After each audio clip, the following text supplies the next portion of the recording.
and working on different technological systems is always a challenge. I'm glad Rita laid the frames for just to mention, if you have speakers on your tables, just keep your mobile phones away from the speakers. These are so basically, she set the frames very well, which is closer to the mic. Yeah, okay. Which is a good thing because that's not my comfort level. I don't talk about theories and concepts as much as I talk about what I've experienced on the ground. So very clearly, what I'm going to talk about is not gender, but I'm going to talk about women, because women are the ones, and you've been, obviously, since the morning, I hear that you've been talking about why women in the wash sector. There are some quick hard facts which are new. There's a recent research study that we did. We actually, there are a couple of things that we've done. One is that we've done some data analytics. We've input some data on spatial GIS systems, and we've tried to analyze that from the perspective of women. And we've also done a gender study. So if you look at this one, this is settlement. This is a resettlement colony of about 7,000 households northwest of Delhi. These are the tanker. If you can see the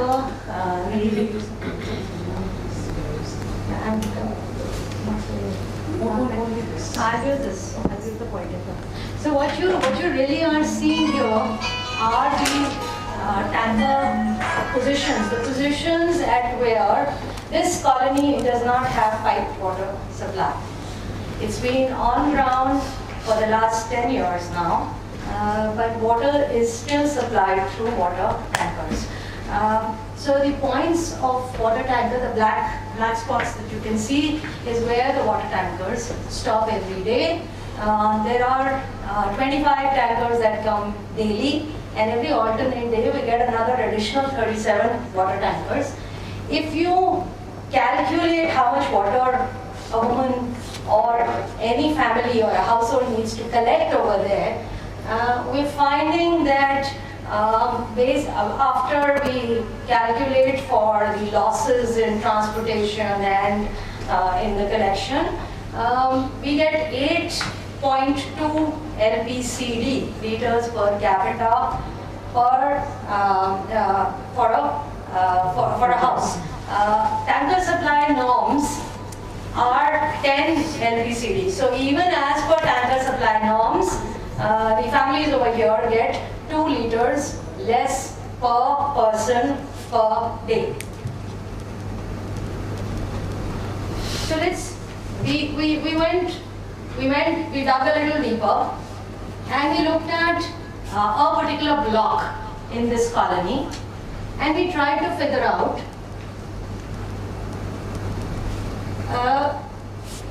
how far a woman would need to walk every day to collect how much water which is required and which is available to her through those tankers. We took a central point from where we estimated the distances people would need to walk to the closest tanker that comes to their house, and then we looked at it both on day 1 and we looked at it on day 2, because day 2 there are one of the days the tanker numbers are fewer than the alternate day, which means women those days have to walk further to get their water. So what did we discover? We found that the average walking distance per trip would be about 80 meters. So from her house, if she needs to walk to get water, she needs to walk 80 meters. Every trip, including those walking times and collection at the tanker, is about 15 minutes. So if we figure out how much, we found that 58, that is more than 50 or almost 50% of the households were walking more than 80 meters in a day. And if she needs to collect just 60 liters per day, which is the norm for cooking water, for cooking and drinking water, she needs to take at least 3 trips to collect that much water, which is 20 if she has a 20-liter bucket that she is going to carry back.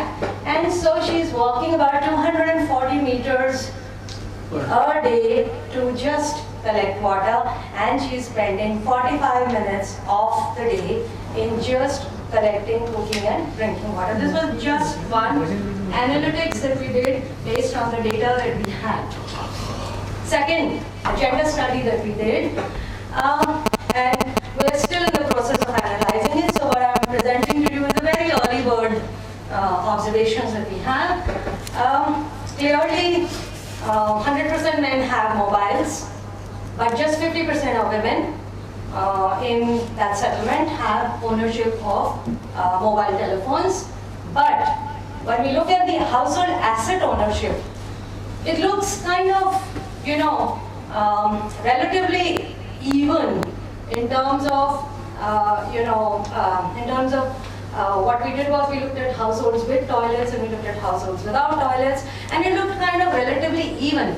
But when we divided the assets in terms of those that mostly men use and those that mostly women use, we began to see a difference. We began to see that 82% of the assets that were owned in a particular house were those that men used most. For example, bikes. For example, television we removed, but mostly we compared those that would primarily be used by bicycles, bikes, assets of production. So 82% were those that men owned.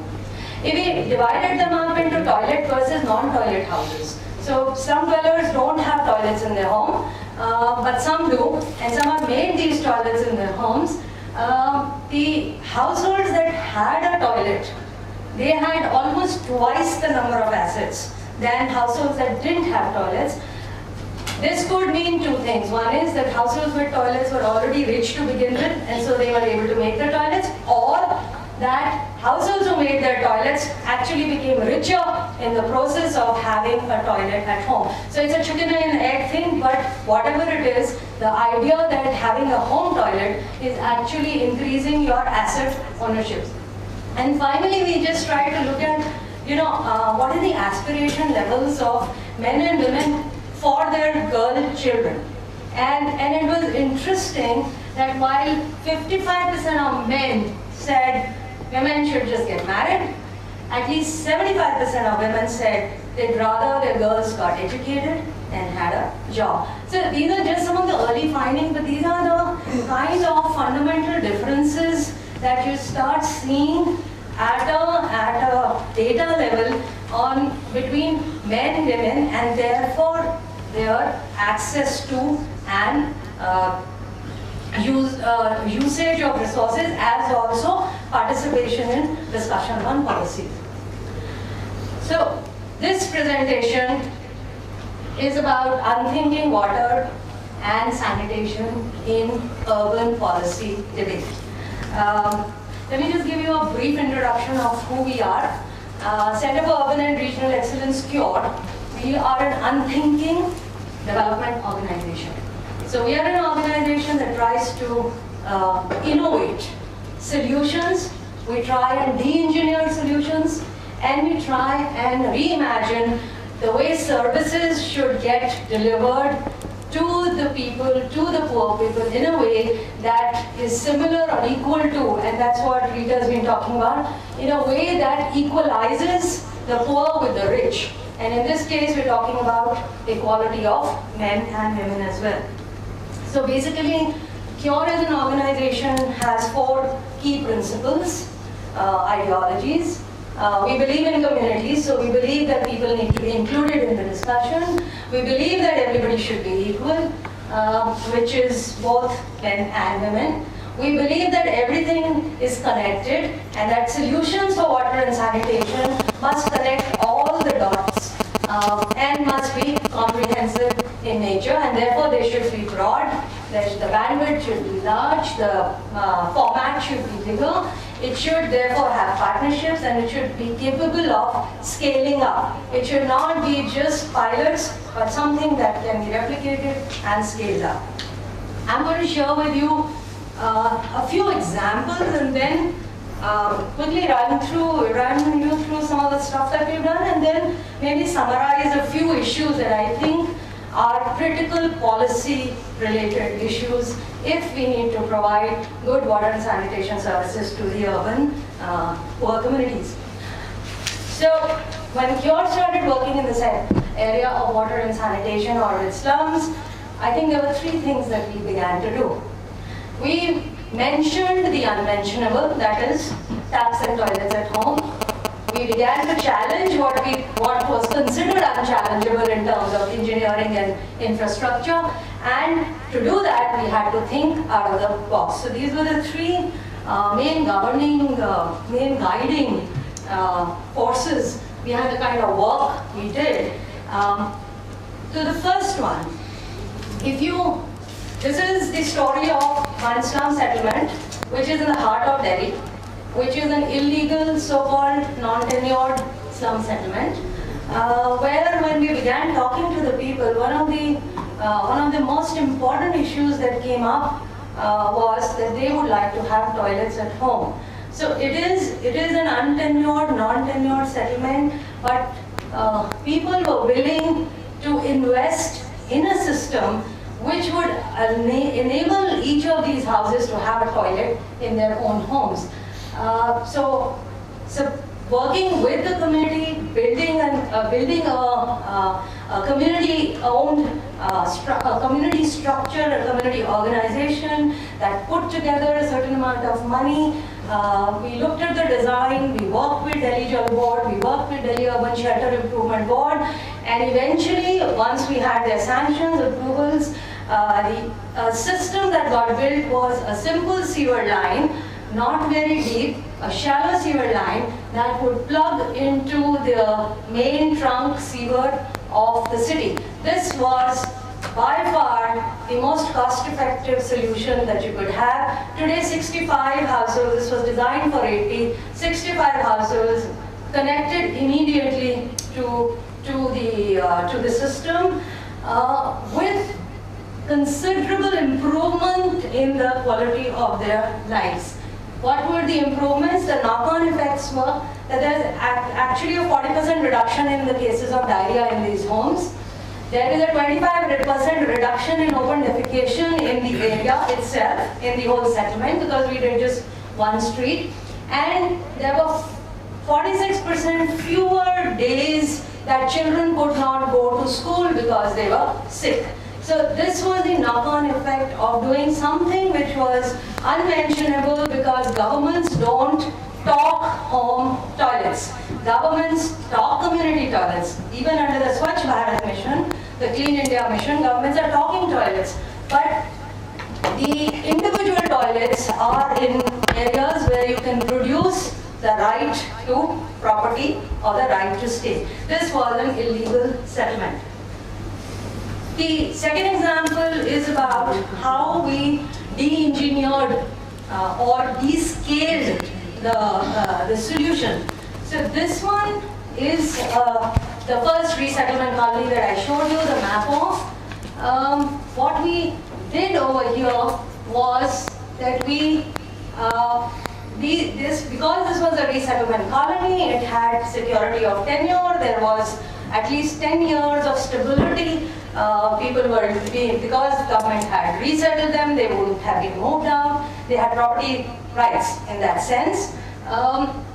But the house sizes were so tiny, the spaces were so small that no toilets could come up in those tiny spaces unless people built below their homes, which then, with bad septic tanks, had water which was seeping up into the walls. So the people were challenged more by the fact that the water from the septic tank was destroying their housing structures, and that this was leading to poor quality of their indoor environment, and that this was causing sickness and stress. So what we did was that we worked with the community, we subtracted these individual septic tanks, bundled them all together, put them in the central park space, and took it under the ground, connected, put sewer lines in that particular block. So people have home toilets which actually carried the sewage to a large septic tank, which was also later connected, which is also connected to a wastewater treatment system, which actually brings down the VOD levels by 80% of that particular system. So basically enabling homes to have toilets by customizing and redesigning infrastructure, not looking at the super hyper engineered solutions. The third example, I'm sorry, I forgot to put the film on this, but this was a water treatment plant that we did, which was a business model.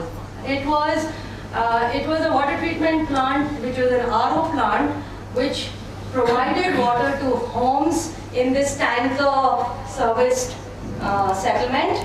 And the idea was to create a sense of water security among women, that even if they are working outside, they can come back. There is a place from where they can buy water.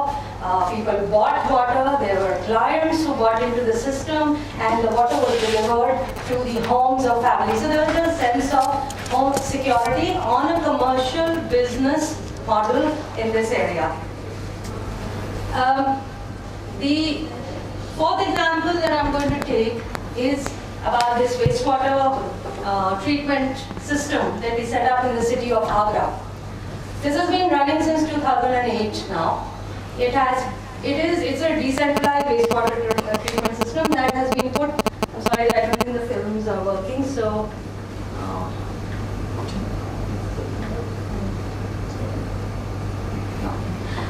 Sorry. So basically, this is a stormwater black. It's a stormwater drain which has become a black water drain because everybody's toilets are discharging into the stormwater drain. So what we did was we put a 5-chamber, 50 kiloliter aerobic treatment plant which treated that black water up to this level. It's a best practice. It's in the Ministry of Urban Development's database. It is led to significant, I mean, there's a technology part if you want. There is a module on the MOUD's website that you can go through, an e-learning module. But the significant improvement was in the cleanliness of this particular settlement. This is the same stormwater drain which is now covered, and what we saw interestingly was the growth on either side. We saw housing improve. We saw the value of housing. In fact, we've seen the value of housing go up in all the examples that I've given you, where toilets have been provided at home. So you can literally see the productivity and the asset wealth of that particular home getting better. This is again an example of some of the work we've done around water in Agra, where we have looked at rainwater harvesting. The idea being to make Agra city a water resilient city. The reason why I'm talking about the broad format is primarily because solutions for the poor cannot happen in isolation of what are the plans done in a city.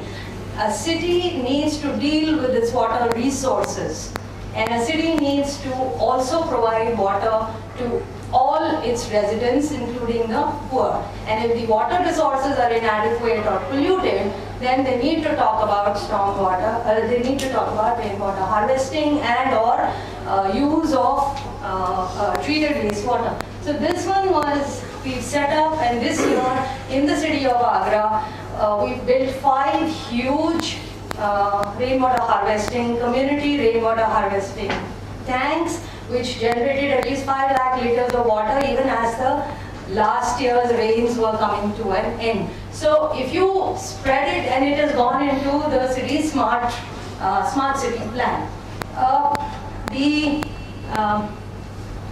Just quickly, this was the most, kind of warming moment for us when people actually, took the water out and began to drink the water.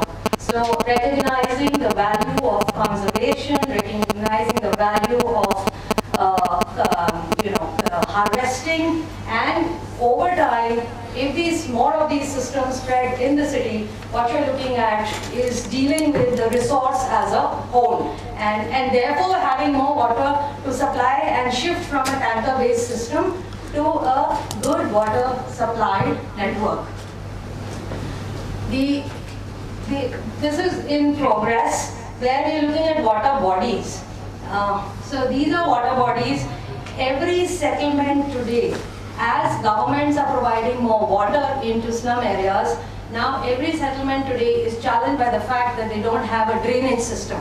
Their water doesn't get out of the settlement, and it is creating pools of stagnant water inside the slums, causing huge health problems.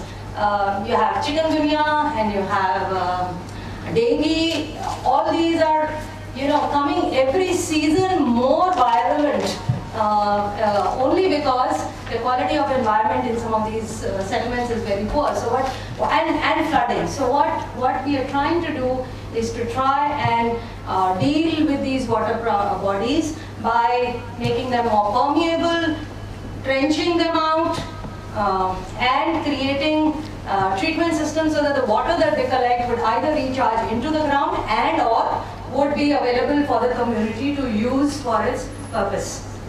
There are other examples, maybe I'm not going to go through each one of them, but this one was an example of a wastewater, a much larger drain next to the Taj Mahal, which had 14 different treatment systems in each segment, which were customized to that particular segment. Okay. I'm going to start wrapping up to say, what is it that a city government or a state government or any service provider agency need to do if they want to make available water and sanitation services to the poor at a household level? How do they mainstream it? I think the first and the foremost from the point of urban slum communities is the ability to tenure. The ability to say that yes, this is not on legal land, but our mandate is to provide them with a good, equitable quality of water supply, and we will give it land tenure, but we will not give it right to stay. Okay, but at least you'll be able to deliver the water to them till such a time that you can provide affordable housing to them, and or you want to put them, or you want to redevelop them on the same side. So that's the first and foremost thing that you would need to do. The second, as part of this, once you've actually given land tenure, or de facto, I'm not saying you want to give, patta. I'm saying just give de facto land tenure. You would need to disrupt the way you design the systems that are currently happening in the entire city, which means you might want to look at what are if you look at slums, they're mostly on sanitation corridors. So they're easy to connect.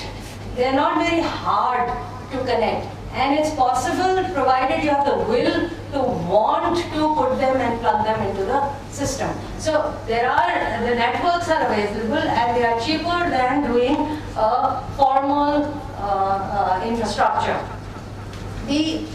So that's about de-engineering solutions. So you need to de-engineer your solutions. This is something we did very close to where you guys are sitting now, near Vasant Kunj. This is near the Aravali. This is the Aravali bed near Vasant Vihar. Okay, so here again it was about a water body which was flooding into homes. causing innumerable losses with every rain. And all we have done is we have actually improved the drainage channels that are going into this water body by putting filter material. And this year, although we haven't really finished the project, and with heavy rains, monsoons this year, no flooding happened into this because we got rid of the garbage on the, we got rid of as much garbage. The more you dig, the more garbage you found. But we got rid of about a foot of it. It doesn't still look as if it's pristine, but it's the best we could do. But it's actually treating the wastewater coming out from the settlement as it flows into these pits and preserving the pit which the NGT, the National Green Tribunal, would not want you to mess around with. The third issue that you need to deal with is data. And I showed you in the early this thing how data can be used for analytics, but you can also use apps, applications to talk to people, to connect to people, to get their viewpoints, or this is a very interesting project we're doing for East Delhi Municipal Corporation, where we are plotting the infrastructure, the sanitation infrastructure that's available to the corporation. And when you do a spatial analysis of the infrastructure that's available, as per the norms, these are waste collection stations. So if you use the norm of 1 kilometer radius, it seems as if the whole of East Delhi Municipal Corporation is well served by waste collection stations, dhalaus. But if you change the norm to 500 meters, you start seeing areas that are unserved. And then if you the idea being that if you shift a little bit of a few positions you add, you should know exactly where to add your next infrastructure. Right. So this is about making informed decisions on how to get where to plug in your new infrastructure. And here was another. So here, if you see, we looked at this particular. If you see that cross at the bottom, we said don't keep these two. They are too close to each other. If we shift this particular one up over there into the center, we actually change the area that we are covering, and we are reaching a much larger group of people. So our population served improves only by relocating some dhalaus, some waste collection stations, and or rescheduling your collection. So basically, if you look at this one, if you see the green lines, before this, your trucks are going all over the place. This is their movement. If you reschedule their movements, you find that you're actually improving the efficiency of your collection system. So I'm putting these for you because you are government people. And these are ways by which you improve your efficiency, you target your resources, and you target your investments. I'm going to go through this very quickly and jump a few. Partnerships is what you need. If you need to work in cities, you need to talk to all your stakeholders, including your community. But most importantly, you will need to change and simplify your rules and your regulations and your systems, which are not used to working in a community-led way. So I think the thing is that if you are going to wisely tackle the problems of water sanitation, you're going to be able to not only be, it is going to be less costly, but you're also going to be able to have more gender equity. Thank you.